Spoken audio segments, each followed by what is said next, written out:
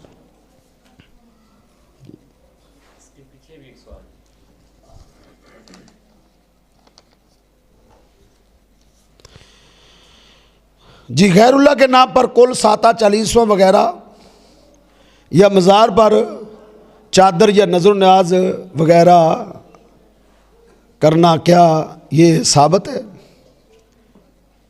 یہ جو کل ساتہ چالیسواں کرتے ہیں یہ تو غیر اللہ کے نام پہ نہیں ہوتی، یہ کرتے ہیں فوت شدہ کو اصالِ ثواب پہنچانے کے لیے۔ جو فوت ہو چکا ہوتا ہے اس کی طرف سے کل کرتے ہیں 30 دن، 7ویں دن ساتہ، 40ویں دن 40واں کرتے ہیں، لوگوں کو اکٹھا کر کے کھانا پکا کے جو ہے نا اس پر قرآن پڑھتے ہیں، فوت شدہ کے اصالِ ثواب کے لیے یہ عمل کیا جاتا ہے۔ یہ عمل اللہ کے پیغمبر صلی اللہ علیہ وسلم سے ثابت نہیں ہے۔ آپ کی 23 سالہ نبوت کی زندگی، کئی لوگ اللہ کے پیغمبر صلی اللہ علیہ وسلم کی زندگی میں فوت ہوئے، آپ کی بیٹیاں بھی فوت ہوئی ہیں، آپ کے بیٹے بھی فوت ہوئے، نبی صلی اللہ علیہ وسلم کے صحابہ شہید ہوئے۔ کسی کی فوتگی کے بعد تیسرا دن بھی تو آیا ہوگا نا، 7واں دن بھی آیا ہوگا، 40واں دن بھی آیا ہوگا۔ جائیں نبی صلی اللہ علیہ وسلم کی پوری زندگی کو آپ اٹھا لیں، یا مفتیان کرام سے آپ پوچھ لیں، سوال کریں۔ یہ جو میں نے رغبت دی سوال کرنے کی، پوچھنے کی، کہ سوال کرے، دین کا علم سیکھنے کے لیے سوال کرنا ضروری ہے۔ آپ اپنے مفتی صاحب سے پوچھیں کہ حضرت صاحب اللہ کے پیغمبر صلی اللہ علیہ وسلم کے مبارک دور میں کیا کوئی فوت ہوا ہے؟ مولوی صاحب کہیں گے ہاں ہوا ہے۔ تو کیا تیسرا دن بھی آیا تھا، 7واں دن آیا تھا، 40واں دن؟ جی بالکل آیا تھا۔ اچھا، اللہ کے نبی صلی اللہ علیہ وسلم نے کسی کی فوتگی کے تیسرے دن پر کل کیے تھے، 7ویں دن ساتہ کیا ہو، 40ویں دن 40واں کیا ہو؟ مولوی صاحب خود کہیں گے نہیں کیا تو نہیں ہے، ساتھ ہی کہیں گے اس میں حرج کیا ہے؟ وہ جواب دیں گے کہ نبی علیہ السلام نے نہیں کیا۔ او بھائی نہیں کیا تو پھر کیوں کرتے ہو؟ کہتے حرج کیا ہے؟ قرآن ہی پڑھتے ہیں نا ہم، کھانے پر قرآن پڑھ کے اصالِ ثواب ہی کرتے ہیں نا، اس میں حرج کیا ہے؟ قرآن ہی پڑھتے ہیں۔ او بھائی قرآن پڑھتے ہو، لیکن قرآن ادھر ہی پڑھا جائے گا جدھر محمد رسول اللہ صلی اللہ علیہ وسلم نے پڑھا ہے۔ اب دیکھیں، جانور کو ذبح کرتے وقت بسم اللہ اللہ اکبر یا بسم اللہ واللہ اکبر، یہ اسلام کی تعلیم ہے، پیغمبر کی سنت یہ ہے کہ جانور کو ذبح کرو تو کیا پڑھنا ہے؟ بسم اللہ واللہ اکبر۔ اب کوئی آدمی ادھر سورہ ملک پڑھنا شروع ہو جائے، تبارک الذی بیدہ الملک وہو علی کل شیء قدیر، کیا یہ صحیح ہوگا؟ کوئی بھی اس کو صحیح نہیں کہنے کے لیے تیار نہیں۔ ہم سوال کرتے ہیں بھائی کیوں؟ قرآن ہی پڑھا جا رہا ہے نا ذبح کرتے وقت، کیوں صحیح نہیں؟ تو کیا جواب دیا جائے گا؟ اللہ کے پیغمبر نے یہاں قرآن نہیں پڑھا۔ میرا بھائی، اللہ کے پیغمبر نے فوتگی والے کے گھر اصالِ ثواب کے لیے قرآن نہیں پڑھا، آپ وہ عمل کیوں کرنے چلے ہیں جو اللہ کے نبی نے نہیں کیا؟ لا تقدموا بین یدی اللہ ورسول، اللہ کے پیغمبر سے آگے مت بڑھو، جو کام اللہ کے نبی نے نہیں کیا وہ نہ کرو۔ من احدث فی امرنا ھذا ما لیس منہ فہو رد، اللہ کے پیغمبر نے اس عمل کو مردود کہہ دیا ہے۔ آپ نے فرمایا جس نے ایسا عمل کیا جو ہم نے نہیں کیا وہ مردود ہے، مردود ہے، مردود۔ اس لیے میرے بھائیو، کل ساتہ چالیسواں یہ نہیں، ہاں مردے کو اصالِ ثواب پہنچانے کے لیے بڑے طریقے۔ آپ مسجد کو، کسی مسجد کو فنڈ دے، مدرسے کو دے، غریبوں کے گھر آپ آٹا بھیجیں، غریبوں کے گھر چاول بھیجے، دالیں بھیجے، کسی غریب کے بچوں کو کپڑے لے کر دے، آپ کے فوت شدہ کو اس کا فائدہ ہوگا۔ شرعی ایصال ثواب کرو۔ مولویوں کا پیٹ بھرنے کا نام ایصال ثواب نہیں ہے۔ مولوی صاحب کہتے ہیں یہ ایصال ثواب ہے، یہ ایصال ثواب ہے۔ کیوں؟ مولوی صاحب پیٹ بھی بھر کے اٹھتے ہیں، جیب بھی بھر کے اٹھتے ہیں۔ اب وہ کیسے کہہ سکتے ہیں کہ یہ ایصال ثواب غلط ہے؟ وہ کیسے کہیں کہ جا کر چھپ کر کسی غریب کے گھر میں جو ہے نا اناج بھیج دو؟ میرے بھائیوں، آپ صدقات و خیرات کریں اپنے فوت شدہ کی طرف سے، اس کو ثواب ملے گا، لیکن یہ طریقہ غلط ہے۔ ابن ماجہ میں حدیث ہے کہ صحابہ کرام فوتگی والے کے گھر اکٹھ کو نوع تصور کرتے تھے، اور فوتگی والے کے گھر کھانے پکنے کو بھی وہ نوع تصور کرتے تھے۔ نہ وہ کھانے پکاتے تھے، نہ اکٹھ کرتے تھے۔ اور یہ دو چیزیں نکال دو تو پھر یہ کل ساتا چلیسمہ ختم ہو جائے۔ باقی نہیں بات، مزار پر چادر یا نظر و نیاز یہ شرک ہے میرے بھائیوں۔ غیر اللہ کے نام کی نظر و نیاز دینا یہ شرک ہے۔ نظر و نیاز اللہ کا حق ہے، اللہ کا، یہ صرف اللہ کا حق ہے۔ من ذبح لعن اللہ من ذبح لغیر اللہ، صحیح مسلم میں موجود ہے، اس پر اللہ کی لعنتیں نازل ہوتی ہے جو غیر اللہ کے نام پہ ذبح کرتا ہے، غیر اللہ کے نام کی نظر و نیاز دیتا ہے۔ مسند احمد اٹھائیں، اللہ کے پیغمبر صلی اللہ علیہ وسلم نے فرمایا ایک مکھی کی وجہ سے ایک آدمی جنت میں چلا گیا، ایک جہنم میں چلا گیا۔ صحابہ حیران ہو گئے کہ وجہ کیا؟ ایک مکھی کی وجہ بنی۔ کیا دو آدمی جا رہے تھے، ایک دربار کے پاس سے ان کا گزر ہوا، وہاں کا جو مجاور تھا وہ وہاں سے کسی کو گزرنے نہیں دیتا تھا جب تک کہ نذرانہ نہیں کوئی چاڑتا تھا۔ انہوں نے دونوں کو روکا، کہا یا چڑھاوا چڑھاؤ۔ انہوں نے کہا ہمارے پاس ہے ہی کچھ نہیں۔ انہوں نے کہا مکھی مار کے چڑھا دو۔ ایک نے کہا کوئی بات نہیں، جان بچاؤ۔ اس نے مکھی مار دی، چڑھا دی۔ اللہ کے پیغمبر نے فرمایا داخل النار، مکھی اللہ کی مخلوق ہے، غیر اللہ کے نام پہ چڑھانے والا جہنم میں چلا گیا۔ دوسرے آدمی کو کہا تم بھی مکھی مار کے چڑھا کے جان بچا سکتے ہو؟ اس نے کہا نہیں، مکھی بھی اللہ کی مخلوق ہے، میں غیر اللہ کے نام پہ نہیں چڑھاؤں گا۔ اس کو انہوں نے قتل کر دیا۔ اللہ کے پیغمبر نے فرمایا یہ جنت میں داخل ہوگی۔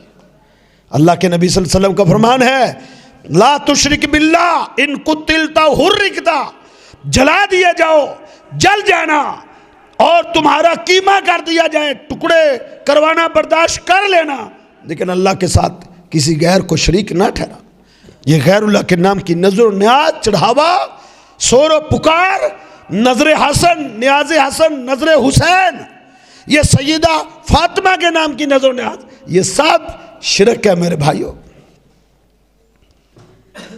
مرد اور عورت کی نماز میں کوئی فرق ہے سجدہ اور رکوع میں؟ نہیں میرے بھائیوں، مرد اور عورت کی نماز میں کوئی فرق نہیں، کوئی فرق نہیں ہے، کسی قسم کا کوئی فرق نہیں ہے۔ مردوں نے بھی نماز اللہ کے نبی سے سیکھی ہے، عورتوں نے بھی نبی علیہ السلام سے سیکھی ہے۔ صلو کما رأیتمونی اصلی، اللہ کے پیغمبر نے فرمایا نماز پڑھنے کے لیے مجھے دیکھو، مردوں کو بھی کہا عورتوں کو بھی کہا۔ اور نبی علیہ السلام مرد تھے، آپ نے جس طرح نماز پڑھی عورتوں نے بھی اسی طرح پڑھنی ہے، مردوں نے بھی اسی طرح پڑھنی ہے۔ یہ جو عورتیں سمٹ کے زمین سے لگ کے سجدہ کرتی ہیں نا، یہ طریقہ صحیح نہیں۔ ام دردہ کا واقعہ امام بخاری لائے ہیں اپنی صحیح میں، وہ مردوں کی طرح جو ہے نا یہ اپنی ہاتھ کھول کے سجدہ کرتی تھی۔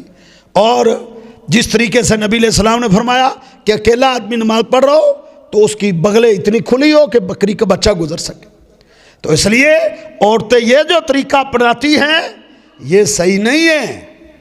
مرد اور عورت کی نماز کا ایک ہی طریقہ ہے۔ ہاں، لا صلاۃ لحائض بغیر خمار، بالغ نوجوان بچی کی نماز بغیر دوپٹے کے نہیں، یہ خاصیت ہے بس۔ مرد کے لیے یہ پابندی نہیں ہے، اس کے لیے کوئی حکم نہیں کہ وہ ننگے سے نماز پڑھے گا تو اس کی نماز نہیں۔ یہ عورت کے لیے حکم ہے کہ جوان عورت بغیر دوپٹے کے نماز نہیں پڑھ سکتی. باقی ٹخنے وہ عام حالت میں مرد کے لیے کہ ٹخنے ننگے رکھے، عورت کے لیے ٹخنے ڈھانپ کے رکھے. نماز میں بھی یہی معاملہ ہے. صرف یہ دو چیزیں ہیں، اس کے علاوہ جو طریقہ نماز پڑھنے کا مرد کا ہے وہی عورت کا ہے. ایک سوال ہے، موبائل سے بنی تصویر یا کیمرے سے بنی اس کی شرعی حیثیت کیا ہے؟ کچھ علماء کرام کہتے ہیں درست ہے، کوئی کہتے ہیں نہیں ہے. دوسرا سوال یہ ہے کہ جو موبائل میں قرآن کی جو ٹونز وغیرہ لگاتے ہیں، اس کے بارے بھی علماء کرام کا مختلف موقف ہے. کوئی کہتے ہیں درست ہے، کوئی کہتے ہیں نہیں ہے. ذرا وضاحت کر دیں. تصویر تو جس کو تصویر کہتے ہیں وہ تصویر ہی ہے. آپ جو موبائل پر تصویر لیتے ہیں اس کو آپ کیا نام دیتے ہیں؟ اگر کوئی آپ سے پوچھے کہ رائے صاحب یہ آپ نے کیا کھینچی ہے تو آپ کیا کہیں گے؟ تصویر کھینچی ہے. یا تو اس کا کوئی اور نام ہے. اگر اس کا نام تصویر ہی ہے تو بس وہ حدیث میں آیا. تو اس لیے بعض پچھلے دنوں میں ہمارا ایک وزٹ تھا، ہم کئی شیوخ سے ہماری ملاقات ہوئی ہے، بڑے بڑے شیوخ سے، جس میں عبدالستار حماد صاحب حافظہ اللہ تعالی، اسی طریقے سے اور بھی اکابر بزرگ علماء سے ہماری ملاقات ہوئی. یہ سوال طلباء نے پوچھا ہے تقریباً ہر عالم سے، تو تقریباً سب نے یہی کہا کہ یہ تصویر ہے، سوائے ایک عالم نے کہا ہے کہ یہ جو ہے تصویر تب بنے گی جب موبائل سے اس کو پرنٹ کروا کے باہر نکالو گے، اس وقت وہ تصویر ہوگی. موبائل کے اندر ہے تو وہ تصویر نہیں ہے. یہ ایک عالم کی بات تھی، باقی سب علماء نے کہا یہ تصویر ہے. اور بات بھی یہی سمجھ آتی کہ یہ تصویر ہے. موبائل کے اندر بھی وہ تصویر ہے، اس کا کوئی اور نام ہے ہی نہیں. کوئی اور نام ہے تو وہ آپ بتا دیں. جب نام ہی وہی ہے تو پھر اس کو ہم کیسے کہہ سکتے ہیں کہ یہ تصویر نہیں ہے. دوسرا سوال کیا تھا؟ دوسرا سوال جو قرآن کی ٹونز لگاتے ہیں موبائل میں، ہاں تو اس میں کوئی حرج نہیں ہے. قرآن کی کوئی آیت لگا دیتے ہیں، باقی گانے وانے کی چھوڑ کے کوئی اس طرح کی. ہاں یہ ہے کہ جب سنیں آپ تو کم سے کم آیت پوری ہو لینے تھے. آپ اس کو اسی طریقے سے کاٹے نہیں، آپ پوری آیت کم سے کم ایک سن لیں تو اس کے بعد کاٹے. البتہ بعض علماء کہتے ہیں کہ قرآن ایسے کاموں کے لیے نہیں آیا، قرآن ایسے کاموں کے لیے نہیں ہے. لیکن بات یہ ہے کہ ایک اچھی جو ہے آواز انسان سنتا ہے، قرآن کی آواز اس تک اس کے کانوں میں پہنچتی ہے، تو میں سمجھتا ہوں اس میں کوئی حرج نہیں ہے. چاہے جائے کہ انسان گانے کی یا دوسری فضول ٹونیں لگا لے.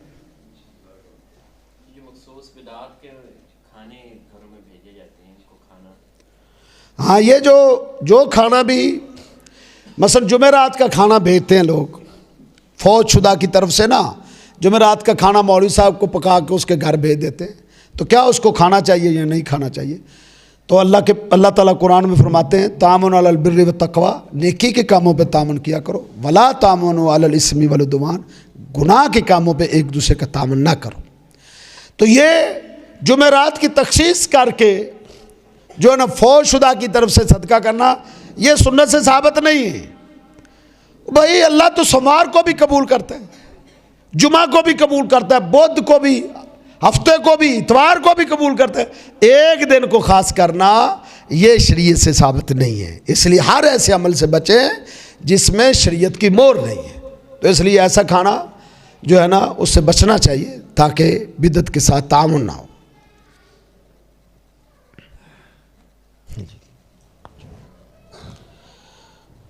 الحمدللہ رب العالمین الرحمن الرحیم مالک یوم الدین.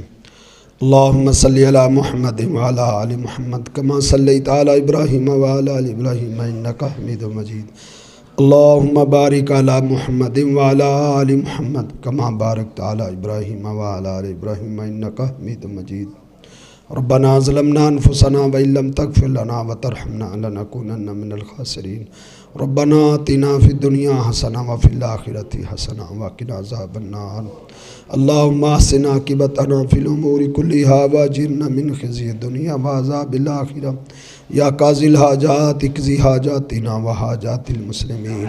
یا شافی المرضات اشفی مرضاتنا و مرضات المسلمین یا شدید العقاب لا تعاقبنا یا غافر الذنوب فاغفر ذنوبنا یا غافر الذنوب فاغفر ذنوبنا ربنا لا تؤاخذنا ان نسینا واخطانا ربنا ولا تحمل علينا اسرا كما حملته على الذين من قبلنا ربنا ولا تحملنا ما لا طاقة لنا به واعف عنا واغفر لنا وارحمنا واعف عنا واغفر لنا وارحمنا انت مولانا فانصرنا على القوم الكافرین۔ یا اللہ جتنے پریشان ہیں سب کی پریشانیاں رفع فرما، مصیبت زدگان کی مصیبتوں کو دور فرما، تنگ دستوں کی تنگ دستیوں کو رفع فرما، بیماروں کو شفائے کاملہ عاجلہ عطا فرما۔ یا اللہ جتنے مسلمان موحد فوت ہو چکے ہیں اللہ سب کی بخشش فرما۔ یا اللہ فلسطین کے مسلمانوں کی نصرت فرما، اللہ فلسطین کے مسلمانوں کی مدد فرما۔ یا اللہ اپنے خزانوں سے اللہ ان کی مدد فرما۔ یا اللہ نہتے ہیں وہ اکیلے رہ گئے، یا اللہ دنیا میں کوئی ان کی نصرت کے لیے کھڑا ہونے والا نہیں، اللہ اکیلے مارے کھا رہے ہیں، اپنی رحمت سے اللہ ان کی نصرت فرما، اللہ اپنی نصرت سے ان کی مدد فرما، اللہ ان کی حفاظتیں فرما، اللہ ان کے بچوں کی حفاظتیں فرما، یا اللہ ان کی عورتوں کی حفاظتیں فرما، اللہ ان کے شہداء کی شہادتوں کو اپنے دربار میں قبول فرما۔ یا اللہ اپنی مدد اور نصرت ان پہ نازل فرما، اللہ فرشتوں سے ان کی مدد فرما، یا اللہ فرشتوں سے ابابیلوں سے ان کی نصرت فرما، اللہ ان کی مدد فرما، یا اللہ ان کی مدد اور نصرت فرما، اللہ انہیں حوصلہ عطا فرما، یا اللہ ان کی نصرت فرما۔ وصلی اللہ تعالی علی خیر خلقی واصحابہ اجمعین برحمتک نستغیث۔